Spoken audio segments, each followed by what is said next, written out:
तो पिछले पार्ट में हमने देखा था कि जिन को रिवर माउंटेन मैप मिल चुका था, लेकिन इसके बाद उसे पता चलता है कि कुआन अब नहीं रही। ये सुनकर वो तुरंत ही फोरबिडन लैंड में आ जाता है, जहां उसे पता चलता है कि थंडर एम्परर की स्पिरिट ने कुआन को मारा है। अब तभी वहां बारबेरियन सेक्ट के एक आदमी से जिन को पता चलता है कि यहाँ आए सभी लोग अभी स्वॉर्ड रेंज की तरफ गए हैं, इसलिए अब जिन भी वहीं की तरफ निकल जाता है, जहाँ पर किंग यांग भी था, जिस पर थंडर एम्परर हमला करने वाला था। लेकिन जिन सामने आते हुए किंग यांग को बचा लेता है और रिवर माउंटेन मैप का इस्तेमाल करते हुए थंडर एम्परर को खत्म कर देता है। लेकिन ऐसा करने के बाद अचानक से वो टेलीपोर्ट होते हुए रिवर माउंटेन मैप के अंदर आ जाता है, जहां उसे मास्टर ली मिलते हैं, जिन्होंने ही उसे टेलीपोर्ट किया था। फिर वो जिन को बताते हैं कि तुमने रीइंकार्नेशन टेस्ट पास कर लिया है, अब आगे।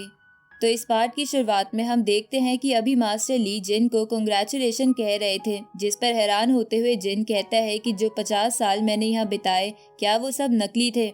इस पर मास्टर ली कहते हैं कि अगर वो सब नकली होते तो तुम फ्यूचर चेंज क्यों नहीं कर पाए, आखिर अंत में कुआन तो मारी ही गई ना। और ये कहने के बाद मास्टर ली अपनी पावर से एक मिरर ओपन करते हैं, जिसमें वो जिन को फ्यूचर दिखाने लगते हैं। साथ ही उससे कहते हैं कि तुमने सभी को बचाने की पूरी कोशिश की, लेकिन जो होने वाला ही है उसे बदलना इतना आसान नहीं है। अब वो बताते हैं कि अब कुछ ही टाइम में अनदर वर्ल्ड में जाने वाला टेलीपोर्टेशन पोर्टल डिस्ट्रॉय होने वाला है। साथ ही वो कहते हैं कि तुमने वू फी को स्वॉर्ड रेंज जाने से मना किया था, लेकिन कुछ ही समय में रीइंफोर्समेंट के तौर पर वू फी और लॉन्ग दोनों को ही वहीं भेजा जाएगा। इसके बाद वो जिन को बताते हैं कि फ्यूचर में जिन किंग यांग और वू सुआंग दोनों को माफ कर देगा, जिसके बाद वो फ्यूचर में वो वैसे ही होंगे जैसे वो जिन की रियल टाइमिंग में थे। अब ये सब सुनकर जिन को गुस्सा आता है और वो कहने लगता है कि अगर ऐसा ही सब होना था तो फिर मुझे फिर से टाइम में पीछे क्यों भेजा गया, और क्या मैं अब इसी तरह से सभी निर्दोष लोगों को मरते हुए देखता रहूं। इसके बाद वो कहता है कि मैं ये भी जानता हूं कि फ्यूचर में होने वाले इंसिडेंट बदलना बहुत ही मुश्किल है, लेकिन मैं इस तरह से हार भी तो नहीं मान सकता, चाहे फिर मुझे कुछ भी क्यों ना करना पड़े, पर मैं फ्यूचर बदल कर रहूंगा। ये सुनकर मास्टर ली हंसने लगते हैं। साथ ही उनकी बॉडी से एक गोल्डन कलर का ऑरा निकलता है और अचानक से वो जिन के रूप में ही ट्रांसफॉर्म हो जाते हैं, जिसे देखकर जिन चौंक जाता है। लेकिन हमें पता चलता है कि ये असल में जिन का ही सुप्रीम रीइंकार्नेशन है। अब इसके बाद सुप्रीम जिन असली जिन को बताता है कि वो एक दूसरे टाइम एंड स्पेस से बिलोंग करता है और जिन ने जो अभी 50 साल जिए हैं वो सब कुछ वैसा ही था जैसा सुप्रीम जिन के साथ हुआ था। इसलिए सुप्रीम जिन को असली जिन के बारे में सब कुछ पता है। अब वो कहता है कि मास्टर ली ने तुम्हें बचाया और अपनी जान दे दी, लेकिन उसके बाद तुम्हारी स्पिरिचुअल एनर्जी पूरी तरह से कम हो चुकी थी, जिस वजह से तुम्हें जाओ ने पकड़ लिया और तुम कुछ नहीं कर पाए। इस पे रियल जिन कहता है कि भले ही ये मेरा फ्यूचर हो, लेकिन फिर भी मैं हार नहीं मानूंगा और अंत तक लड़ते रहूंगा। तो सुप्रीम जिन उसे बताता है कि इसलिए उसका रीइंकार्नेशन हुआ है। साथ ही वो जिन से कहता है कि तुम तुम्हारी डेस्टिनी बदल सकते हो और इसके लिए मैं तुम्हारे साथ कंबाइन होने को तैयार हूँ, जिससे तुम टैबू स्टेज को पार कर लोगे और फिर तुम जाओ से लड़कर उसे हरा भी सकते हो। अब सुप्रीम जिन की ये बात सुन के रियल जिन बहुत खुश हो गया था। साथ ही वो कहता है कि ठीक है, तो हमें कंबाइन हो जाना चाहिए। लेकिन तभी उसे समझ में आता है कि अगर ऐसा होता है तो सुप्रीम जिन डिसअपियर हो जाएगा, जिसे सोच के वो थोड़ा परेशान हो जाता है। लेकिन सुप्रीम जिन उससे कहता है कि तुम्हें उदास होने की कोई जरूरत नहीं है, वैसे भी मैं अपनी जिंदगी पूरी तरह से जी चुका हूँ, मुझे जो करना था वो मैं कर चुका हूँ और अब मास्टर ली भी मेरे साथ नहीं है।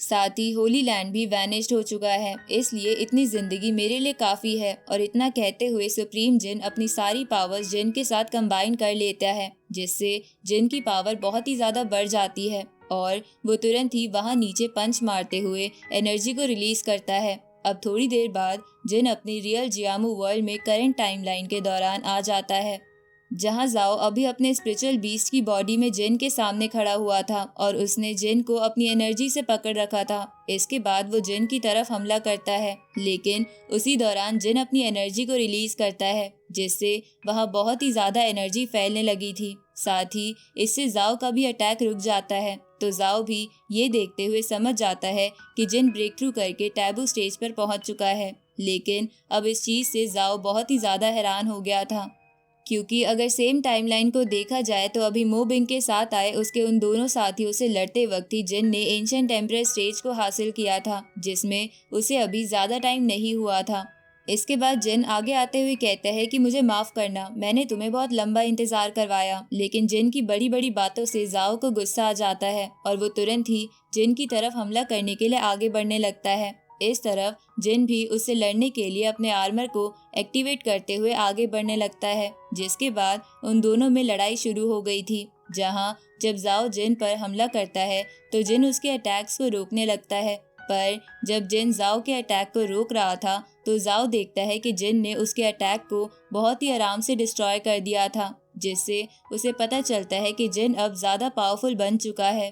अब इसके बाद जिन जाओ की तरफ अटैक करता है, जिसमें जिन को ज्यादा एडवांटेज मिल रही थी क्योंकि उसके पास ह्यूमन बॉडी थी, जिसकी मदद से वो जाओ को बहुत ही तेजी से पंच करते हुए उसे नीचे गिरा देता है। इसके बाद वो 5 एलिमेंट स्वॉर्ड फॉर्मेशन क्रिएट करके कई सारी स्वॉर्ड से जाओ के ऊपर अटैक करता है, जिसे देखकर जाओ को भी गुस्सा आ गया था और वो तुरंत ही अपनी एनर्जी को रिलीज करते हुए जिन के फॉर्मेशन को रोक देता है, जिसके बाद वो अपनी सारी एनर्जी को फाइनल अटैक के लिए गैदर करने लगता है। इस तरफ जिन ने भी रीइंकार्नेशन स्वॉर्ड को बाहर निकाल लिया था। अब वो दोनों एक साथ एक दूसरे पर हमला करने के लिए आगे बढ़ने लगते हैं, जहां जब उन दोनों के अटैक्स आपस में टकराते हैं तो वहां उससे बहुत एनर्जी रिलीज होती है। पर इस बार भी जिन की रीइंकार्नेशन स्वॉर्ड एनर्जी ज्यादा होने की वजह से जाओ का अटैक कमजोर पड़ने लगता है और धीरे धीरे डिस्ट्रॉय हो जाता है, जिसके बाद जिन की रीइंकार्नेशन स्वॉर्ड जाओ की तरफ बढ़ने लगती है, जिसकी स्पीड बहुत तेज हो चुकी थी। लेकिन तभी जाओ को बचाने के लिए विजन आगे आ जाती है, जिसकी वजह से वो तलवार सीधा उसे जाकर लगती है। पर विजन के आगे आने के बाद भी वो तलवार उसे चीरते हुए जाओ के अंदर घुस जाती है, जिसकी वजह से वहाँ एक बहुत बड़ा धमाका होता है, जिससे वहाँ धुआं धुआं हो गया था। और जब सारी धूल हटती है तो हम देखते हैं कि जाओ की वो स्पिरिचुअल बीस्ट वाली बॉडी भी डिस्ट्रॉय हो चुकी थी, जिस वजह से अब वो अपने स्पिरिट फॉर्म में आ गया था। साथ ही विजन भी उसके पास ही थी। दूसरी तरफ हम हवा में जिन को देखते हैं जो नीचे आ रहा था, तो जाओ उससे कहता है कि तुमने तो सच में मुझे हरा दिया, जिस पर जिन उससे कहता है कि मैं तुम्हारी बहुत रिस्पेक्ट करता हूँ। तुमने सब कुछ सिर्फ जियामू वर्ल्ड को प्रोटेक्ट करने के लिए और मोबिंग को हराने के लिए किया, लेकिन तुम चिंता मत करो, मैं मोबिंग को हराऊंगा और जियामू वर्ल्ड को प्रोटेक्ट करूंगा। जिसके बाद विजन जाओ से कहती है कि हम दोनों अब फ्री होने वाले हैं, जिस पर जाओ कहता है कि हाँ, पर मेरी वजह से तुम्हें बहुत परेशान होना पड़ा, लेकिन आज भले ही हम दोनों मरने वाले हैं पर मैं तुम्हारा साथ कभी नहीं छोड़ूंगा। जिसके बाद विजन जिन को एक फ्लावर देते हुए कहती है कि ये मेरी लेगेसी है, तुम इसे जेनी को दे देना, जिसे जिन अपने पास रख लेता है। अब लास्ट में इस तरफ जाओ विजन से कहता है कि अगर हम फिर से भी जन्म लेते हैं तो भी मैं हमेशा तुम्हारे साथ ही रहूंगा। और उसके इतना कहते ही वो दोनों एनर्जी बनकर वहां से डिसअपियर हो जाते हैं।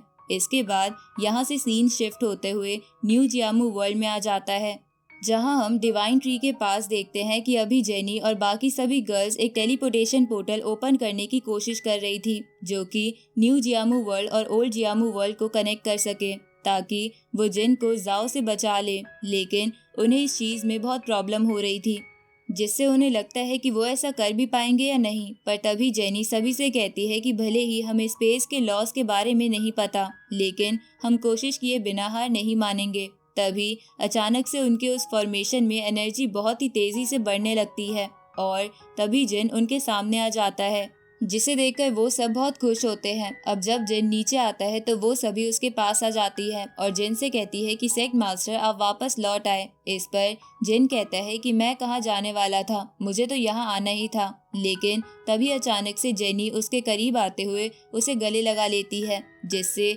जिन को भी पता चलता है कि जेनी और बाकियों को उसकी फिक्र हो रही थी। इसलिए वो कहता है कि चिंता की कोई बात नहीं है, वैसे भी अब तो मैं वापस आ चुका हूँ। इसके बाद जिन जेनी को वही फ्लावर देते हुए कहता है कि ये मुझे विजन ने दिया था और कहा था कि अगर तुम उनके पाथ को चुनना चाहो तो तुम उनकी लेगेसी को एक्सेप्ट कर सकती हो।